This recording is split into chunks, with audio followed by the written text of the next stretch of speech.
Halo mas-mas guys, mbak guys, kembali lagi di channel Lukas bersama saya Alaika Faza. Kali ini kita akan belajar cara menentukan domain dan range fungsi jika diketahui rumus fungsinya.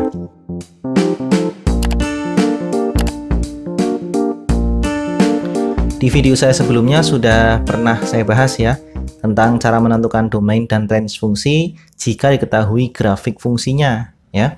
Nah, di bagian kali ini kita akan mencari domain dan range fungsi jika diketahui rumus fungsinya. Yang pertama adalah bentuk fungsi Y sama dengan AX pangkat N ditambah BX pangkat N-1 dan seterusnya dan seterusnya. Nah, bentuk fungsi seperti ini ada beberapa macam ya. Yang pertama ada bentuk fungsi linear ya, yaitu yang pangkat variabelnya itu 1 ya, pangkat tertinggi variabelnya itu 1. Kemudian ada yang berbentuk kuadrat ya. Kemudian ada yang berbentuk kubik ya, kubik itu pangkat 3 dan seterusnya dan seterusnya. Intinya dia memenuhi bentuk umum seperti ini ya. Maka untuk domain fungsinya adalah ya X, di mana X elemen bilangan real. Nah, karena domain fungsinya adalah bilangan real, maka range fungsinya juga Y, di mana Y elemen bilangan real. Jadi kalau domain fungsi itu X ya, kalau range fungsi adalah variabel Y ya. Contoh, tentukan domain dan range fungsi dari A fx sama dengan 2x min 6, B gx sama dengan x kuadrat min 2x min 3. Contoh yang A ini adalah contoh bentuk fungsi linear ya. Yang kedua contoh fungsi apa ini? Kuadrat. Nah, kedua-duanya memiliki domain fungsi X elemen bilangan real. Gimana sih maksudnya? Jadi gini ya, mas-mas guys, mbak guys. Jadi ketika kita memasukkan ya, ambil untuk contoh yang pertama dulu ya. Contoh yang pertama, misalkan X-nya itu kita masukkan bilangan negatif ya, negatif 2. Untuk X sama dengan negatif 2, kita masukkan ke sini. 2 kali negatif 2 hasilnya negatif 4 kan? Negatif 4 dikurangi 6. Maka nilai fungsinya berarti Y ya. Y-nya berapa? Min 4 min 6 min 10. Nah, min 10 ini kan ada nilainya dan dia termasuk dalam himpunan bilangan real ya enggak? Oke, kemudian misalkan kita masukkan jenis bilangan yang lain ya.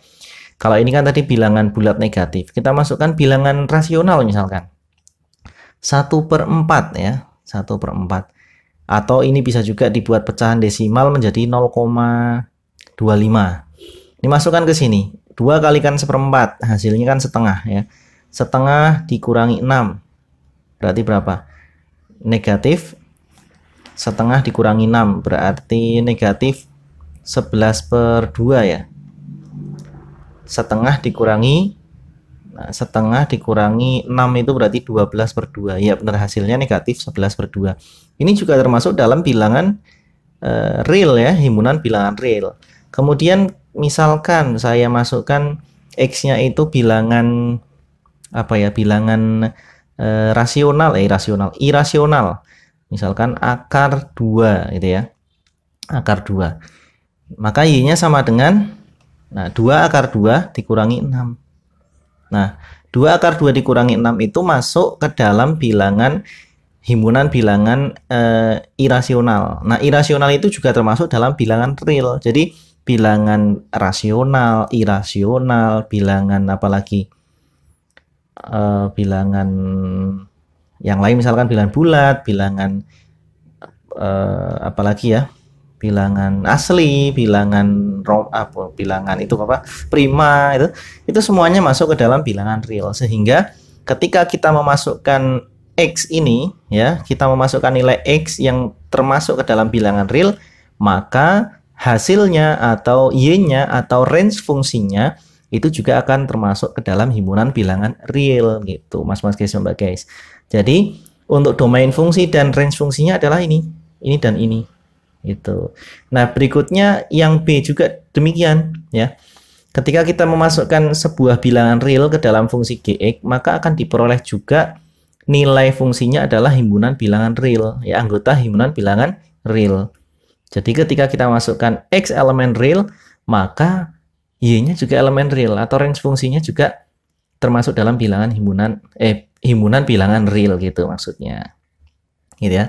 Contohnya misalkan kita masukkan X sama dengan 1 ya. 1 kuadrat 1. 1 kurangi 2 kali 1, 1 kurangi 2 min 1. Min 1 min 3 min 4. Min 4 kan termasuk ke dalam bilangan real, ya enggak? Misalkan X sama dengan setengah ya. Setengah kuadrat seperempat. Seperempat dikurangi berapa? 1 ya. Dikurangi 3. Ini juga masuk dalam bilangan himpunan bilangan real ya. Misalkan kita masukkan akar 3. Akar 3 nanti hasilnya juga akan masuk dalam himpunan bilangan real juga. Gitu. Maksudnya gitu ya Mas Bapak guys. Semoga bisa dipahami penjelasan saya di bentuk fungsi yang pertama ini. Oke, baik, kita lanjutkan ke bentuk fungsi yang kedua. Di bentuk fungsi yang kedua ini kita diberikan sebuah bentuk fungsi rasional ya. Fungsi rasional itu yang ada apanya? Iya, yang ada pernya di sini. Yang ada pernya. Jadi ada Y sama dengan fx per gx. Maksudnya di atasnya ada fungsi, di bawahnya juga ada fungsi. Ada pembilang, ada penyebut. Nah, untuk bentuk fungsi ini dia punya domain fungsi ya.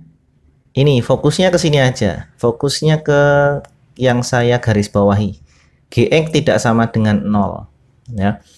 Jadi ketika ada sebuah bilangan, misalkan ada bilangan 5 per 2, ini masih terdefinisi di dalam himpunan bilangan real. Ya, 5 per 2 kan bilangan rasional ya. Bilangan rasional itu bilangnya dapat dinyatakan dalam bentuk A per B. Ya. Ini kan himpunan masuk ke dalam anggota himpunan bilangan rasional ya. Nah, rasional ini termasuk ke dalam bilangan real. Jadi semua itu masuk ke dalam real.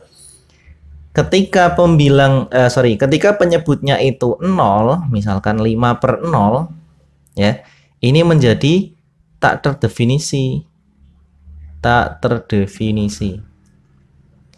Ya, jadi ketika bilangan rasional memiliki penyebut 0, itu bilangan tersebut maka tidak terdefinisi.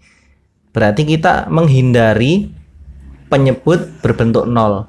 Sehingga gx-nya tidak boleh 0. Di sini saya tuliskan domain fungsi sama dengan x, di mana gx ya untuk ini tidak sama dengan 0. Jadi penyebutnya tidak boleh 0.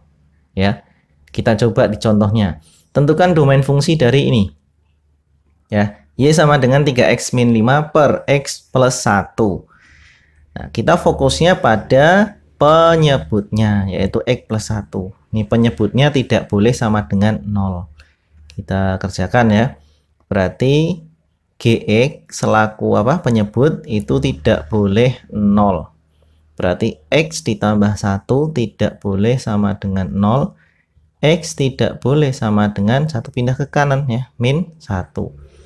Nah, coba kita masukkan negatif 1 masuk sini atau min 1 masuk sini. Berarti jadinya gimana?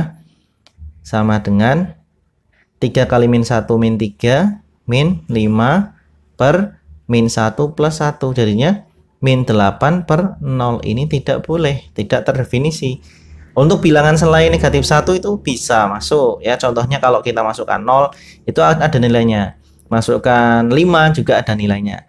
Jika kita masukkan negatif 1, maka dia tidak akan terdefinisi. Maka domain fungsinya kita tulis df sama dengan x, di mana x tidak sama dengan negatif 1. Ya, tadi kan saya tuliskan gx tidak sama dengan 0. Nah, ini sudah matang. Kalau yang ini sudah matang. Ini masih bentuk umum. Kemudian yang domain fungsi ini sudah bentuk matang dari sini ya. Kita tuliskan x, di mana x tidak sama dengan 1, x elemen bilangan real. Ya, jadi seperti itu ya Mas guys. Lantas untuk range fungsinya gimana? Range fungsinya ya sama dengan sebelumnya ya. Y, di mana y elemen bilangan real. Ini sama. Nah, seperti ini. Untuk bentuk kedua. Kita lanjutkan ke bentuk nomor 3, yaitu berbentuk fungsi irasional. Ya, jadi kalau ada bilangan atau fungsi yang terletak di dalam tanda akar, itu namanya bilangan atau fungsi irasional. Ya, irasional. Nah, irasional itu dia terdefinisi jika bilangan atau fungsi yang terletak di dalam tanda akar itu lebih dari sama dengan 0. Penjelasannya gini. Misalkan kita punya bilangan ya, bilangan 2, akar 2 itu. Ini terdefinisi enggak? Terdefinisi, akar 2 itu kan 1, sekian sekian sekian sekian gitu kan. Terus kalau misalkan akar ya negatif 1 gitu. Ada enggak akar negatif 1? Tidak ada. Akar negatif 1 itu masuknya bilangan imajiner. Jadi kalau tadi himpunan bilangan yang terdefinisi itu adalah himpunan bilangan real. Nah, kebalikannya real adalah imajiner. Ini mas-mas guys, mbak guys. Kalau dia masuk dalam real berarti dia merupakan himpunan domain atau range. Tapi kalau dia masuknya imajiner berarti dia tidak masuk gitu. Jadi kita menghindari bilangan yang bertanda negatif atau fungsi yang nilainya negatif jika terletak di dalam tanda akar ya. Fokusnya ke sini. Jadi fungsi ini terdefinisi jika fungsi di dalam akarnya itu lebih dari sama dengan 0. Kalau 0 kan boleh ya, misalkan akar 0 kan sama dengan 0 ya. Nah, untuk range fungsinya sama ya. Oke, kita ke contoh soal aja ya biar tambah paham ya. Tentukan domain dan range fungsi dari Gx sama dengan akar 6x ditambah 2. Ya, berarti kita fokus ke fx ya. Atau ini fx-nya ini saya maksudkan fungsi yang terletak di dalam akar ya. Fx tidak fx lebih dari sama dengan 0 ya. Fx-nya 6x ditambah 2 lebih dari sama dengan 0. 6x lebih dari sama dengan 2-nya pindah ke kanan ini. Nah, terus x-nya lebih dari sama dengan negatif 2 per 6. Nah, maka x lebih dari sama dengan negatif 1 per 3. Nah, coba kita ujikan ya. Yang lebih dari negatif sepertiga berapa? 0, boleh. 0, 6 kali 0, 0. 0 tambah 2, 2. Jadi akar 2 masuk. Masih real ya, bukan imajiner. Kecuali kalau yang kurang dari negatif sepertiga. Contohnya negatif 2 ya. Negatif 2 masuk ke sini. Negatif 2 kali 6, negatif 12. Negatif 12 tambah 2, negatif 10. Akar negatif 10 termasuk ke dalam bilangan apa ini? Imajiner. Maka domain fungsi untuk soal ini adalah X, di mana X lebih dari sama dengan negatif sepertiga X elemen real. Nah, seperti ini. Kalau range fungsinya, nah ini sama dengan ini. Ya, Y, di mana Y elemen bilangan real. Nah, gitu mas-mas guys. Nah, setelah 3 bentuk ini, kita masih ada soal lagi, ya contoh soal yang lain. Tada! Nah, ini soalnya nih. Jadi dia gabungan antara fungsi rasional dengan irasional. Fungsi rasional yang penyebutnya berbentuk irasional. Nah, gimana cara menyelesaikannya? Kita coba nomor 1 dulu ya. Nomor 1, jawab. Nah, jadi ingat kalau ada fungsi rasional ya, itu penyebutnya kita sebut penyebut ini adalah Gx ya. Gx. Kemudian yang pembilang adalah fx ya. Oke. Berarti untuk fungsi rasional ya, penyebutnya tadi tidak boleh 0 ya, berarti Gx-nya tidak boleh 0. Kemudian fungsi yang penyebut ini ternyata terletak di dalam tanda akar, sedangkan syarat yang tadi harus dipenuhi adalah fungsi yang terletak di dalam tanda akar itu harus lebih dari atau sama dengan 0.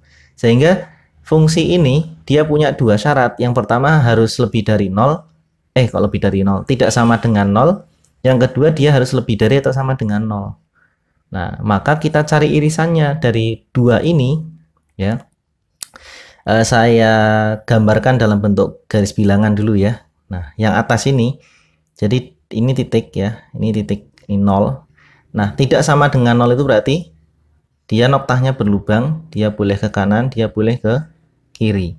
Sedangkan yang bawah dia lebih dari sama dengan 0. Berarti noktah yang kedua adalah penuh, terus dia ke kanan. Nah, kalau ada penuh dan berlubang, yang menang adalah yang berlubang ya mas-mas guys. Jadi dia punya dua penyelesaian, di sini ada irisan, nah ke sini.